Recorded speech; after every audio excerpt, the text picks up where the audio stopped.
Kjo që ka pam këto ditë në për portale, për mendimin tim, është një copy-paste e një projektit të përfunduar në Prizren.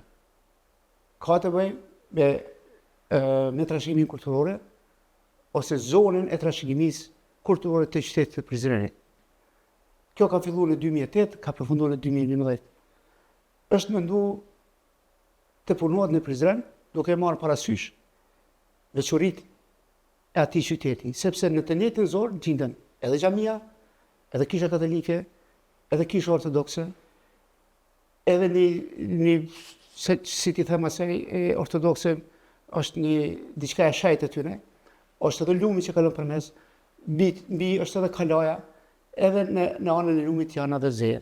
Të ndërlidhura janë. Që kanë një koherencë në veti, mirë po, si udhërefyes edhe si përvojë që më vonë të konkurrojmë edhe në trashëgimin në UNESCO në trashëgimin botërore për asetet e trashëgimisë që i kemi ne.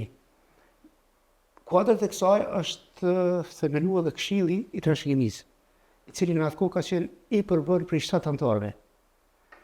Secila nga